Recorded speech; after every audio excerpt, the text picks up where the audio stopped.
আসসালামু আলাইকুম everyone, welcome back to my channel Roshni's kitchen. আমি প্রতিদিনের মতো আবারও হাজির হয়ে গিয়েছি নতুন একটি রেসিপি নিয়ে। আর আজ আমি বানিয়ে দেখাবো ঘরোয়া উপকরণ দিয়েই অ্যালোভেরার তেল। আর এই তেলটা খুবই উপকারী। আর আমি আমার বাগানের এই অ্যালোভেরা দিয়েই অ্যালোভেরার তেলটা বানিয়ে নিচ্ছি। অ্যালোভেরাটা প্রথমে আমি কেটে নিয়েছি।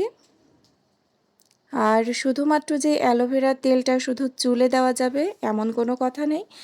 অ্যালোভেরার এই তেলটা যাদের হাত বা পা ত্বক খসখসে হয়ে গিয়েছে তারা এটি হাতে বা পায়ে ব্যবহার করতে পারবে।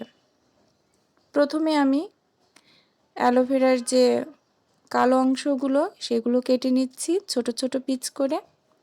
এবার একটি ব্লেন্ডার নিয়ে আমি অ্যালোভেরাগুলো দিয়ে দিচ্ছি এবং এটি ব্লেন্ড করে নেব। খুব ভালোভাবে ব্লেন্ড করে নিতে হবে। দেখতেই পাচ্ছেন কতটা ব্লেন্ড হয়েছে। এবার একটি আমি চুলার গ্যাসটা অন করে দিয়েছি। প্যানটা বসিয়ে অ্যালোভেরা দিয়ে এর মধ্যে ভালো ব্র্যান্ডের নারিকেলের তেল দিয়ে দিচ্ছি। আমি অ্যালোভেরা দিয়েছি 1 কাপ আর নারিকেলের তেলটা অ্যাড করছি এখানে 2 কাপ পরিমাণ। ভালোভাবে জাল দিয়ে নিতে হবে যেন অ্যালোভেরাগুলো খুব ভালোভাবে জ্বালানো হয়। ব্যাস রেডি হয়ে গেছে। এবার একটি ছাঁকনির সাহায্যে আমি এটি ছেঁকে নেব। আমি যেহেতু আমাদের গাছে অল্প পরিমাণ অ্যালোভেরা ছিল তাই তেলটাও খুব সামান্য পরিমাণ হয়েছে।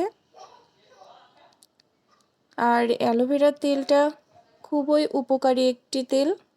চুল পড়া বন্ধ হয় আর মাথার চুল গজাতে সাহায্য করে। আমার রেসিপিটা আপনাদের কেমন লাগলো প্লিজ কমেন্টের মাধ্যমে জানিয়ে দেবেন। আর শেয়ার করতে একদম ভুলবেন না। আল্লাহ হাফেজ।